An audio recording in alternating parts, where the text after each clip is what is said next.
Good morning, everyone. Well, it's indeed a great privilege for me.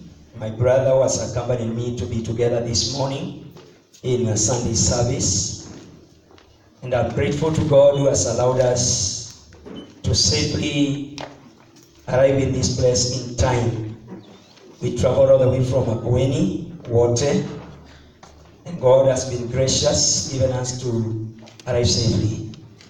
I want also to appreciate my host, the chairman of the Christian Union, Embu University, and your committee for choosing this day that I come and share the word of God with you. God bless you. And for you for choosing to come and worship together with us this day. God bless you for being in the presence of God. Therefore, I take this opportunity to welcome each one of you into God's presence. Are you there? There is one thing to come into the house. It is another thing to enter into the presence of God. I think my name has been mentioned.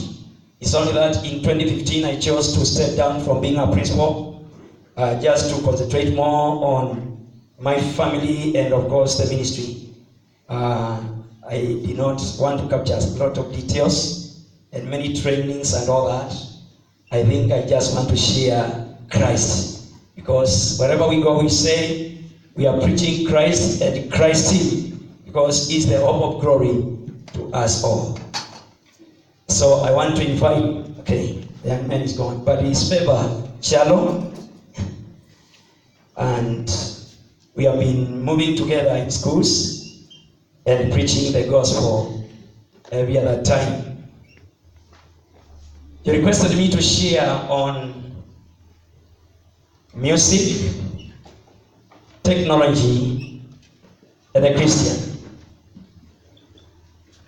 Of course, I'm a preacher who loves to teach, but also share freely.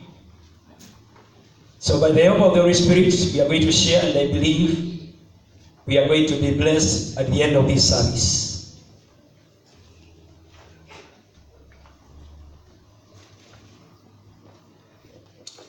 I want us to take our reading from the book of Psalm 95. Psalm 95. I'm reading verse 1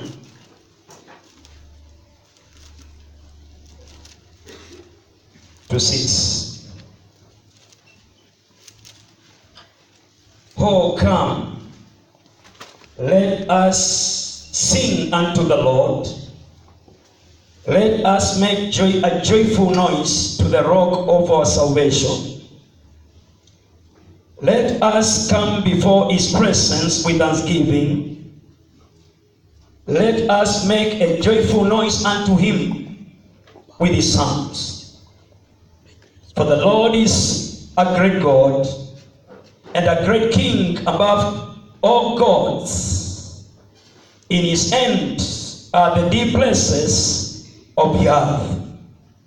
The heights of the mountains are also His. The sea is His, for He has made it, and His hands formed the dry land. Oh, come, let us worship and bow down. Let us kneel before the Lord our Maker, for He is our God, and we are the people of His pasture and the sheep of His hand. Today, if you hear His voice, do not harden your hearts as at Meribah and as in the day of Massa in the wilderness. Let's pray. Our Father and our God, in Jesus' name we thank you this wonderful morning. Thank you because of your word. Thank you because of this service, dear Father. We come to you in Jesus' name. I pray that, Lord, by your Spirit, you are going to cause utterance and your purpose be established upon every ear in Jesus' holy name. I pray the grace to listen and understand to be released upon each one of us. Pray the Lord God, your name be lifted, exalted above the other name, and that your Son, Lord, shall be magnified in this service. In the short time, Lord, I'm sharing your word, I pray. By your divine intervention, the Lord, you are going to establish that which you wanted and intended for us this day. I give you the praise and all the honor. Stand against every spirit of wickedness in Jesus' name, canceling every dirty scheme of the devil, every demonic conspiracy agenda, Lord, I destroy by the power of the blood of the Lamb of God. And I declare the Spirit of God to minister freedom in the name of Jesus, causing salvation to any soul that is living, Lord, in the bondage of sin, causing the liberty, oh Lord, to anyone who is in chains in Jesus' name. Heal them that be sick, I pray, oh Lord, because this is your service. For you are the same yesterday, today, and forever. Be exalted, Lord, I pray. Teach us, oh Jesus, by your Holy Spirit. We thank you and appreciate you. For in Jesus' name we pray. Amen. So we are talking about music, technology, and the Christian. I just want to briefly give the definition of these words. When you talk about music, we are talking about focus. It can be instrumental. There will be rhythm. And so we can still talk about mechanical sounds, like from the keyboard and the rest of the instruments. So when you talk about music, it's meant the main person or the source of music is the human being. Bible says, let everything that has breath praise the Lord. Colossians 3:16, Bible says, let the word of God dwell in you richly, as you teach and admonish each other with psalms and hymns, singing and making melodies in your heart to the Lord. You cannot make to sing music that will be received by God if you are not rooted in the Word. You cannot compose godly music that will edify the body of Christ, that will minister to God, unless you are rich in the Word of God. When you read the Bible, Moses is known as the lawgiver. We talk about miracles, we'll be talking about Prophet Elijah and possibly Elisha. When we talk about songwriter, ghost dancer, we'll talk about David. He's mentioned over 1,200 times in the Bible. There are few chapters dedicated mostly to Abraham, man of faith, to Moses, to the great prophets, but to David, we have 60 chapters in the Bible making direct reference to David. The Bible in the New Testament over 53 times David is mentioned. This is the man who composed music and the spirit of music was in him. What was his source of music? His source of music was the anointing of God upon his life. When he was anointed of God, Bible says he used to play the harp. And when a tormenting spirit came upon Saul the king, Bible says they suggested that they find a person who can play some instrumentals before the king to soothe his soul or the spirit. When David began to play his musical instrument, not binding demons, not praying, Bible says that tormenting spirit will leave. In today's language, we will say it was casted out. That's the power of music when it is done by a vessel that is sanctified, set apart for God. The confusion today, church, is that we love music, but we are not ready to pay the price Yesterday I was doing a seminar for the praise and worship teams for a number of churches. And I say this point. It is possible for us to have sung this morning.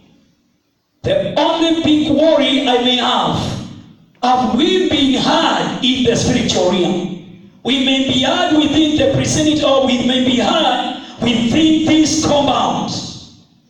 We can have the best instruments, but that may only be received by these physical ears. We have two realms, the realm of the physical and the realm of the spirit. John 4 Bible says God is spirit, and they that worship him must worship him in spirit and in truth. And you cannot commune with the spirit in the physical. You have to enter into the realm of the spirit. Anything that is of flesh is of flesh. Jesus said in John 3, whatever is born of flesh is flesh. Any dance that is prompted by my imagination and by my exercise, it ministers to the flesh. It will not draw you closer to God. But when we do it in the spirit, we will now be heard in the spirit realm. That's why in Matthew 15, verses 9, you go with me because I'll just quote, I know I have a short time. Matthew 15, verses 8, 9, Jesus has a discourse with the Pharisees. They accuse him of violating the traditions of the elders, verses 1 or to 7. But he actually turns to them and he tells them, by your traditions you have made the word of God of no effect. And then he goes and says, you hypocrites, where did Isaiah prophesy about you? These people, is the first there. These people honor me with their lips, but their hearts are far away from me. Let's move on to 9. They worship me in vain, teaching as doctrines the commandments of men. Verse 8 is saying, these people, let's go to 8. These people, they honor me with their lips, but their hearts are far away from me. Music is meant from the heart, not from the lips. Music is born in the heart of a believer by the Spirit of God. That's why the Bible says, make a new song to the Lord. Sing a new song to the Lord. When we are born again, the Holy Spirit is our helper. He gives us divine ability. He enables the believer to serve God, to worship God. Unless it is revealed to you, it will not please God. And that's why today we may do quite a lot, but then we fail to be heard from above.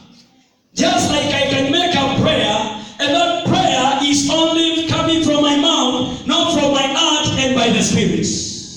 That's why the Bible is emphasizing in so many scriptures that pray always in the Spirit. Why? You are talking to a spirit God. He does not just hear the amplified voice. That's why you can call him when your mouth is shut. You can make music in your heart and he's receiving it. We need to understand so that we do not miss out. And so Jesus is telling them, you honor me with your lips. You praise me with your lips. You do these many things for me. But this is not from your heart. And therefore you are pretenders and hypocrites. Is the music you are doing born from your heart and by the Spirit of God? Because God is it. Remember the Samaritan woman in chapter 4 of John.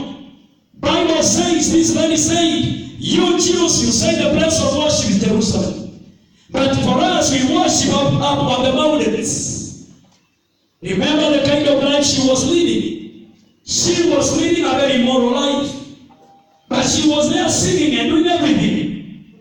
And Jesus says to her, you Samaritans, you worship what you do not know. My Bible says, you know very little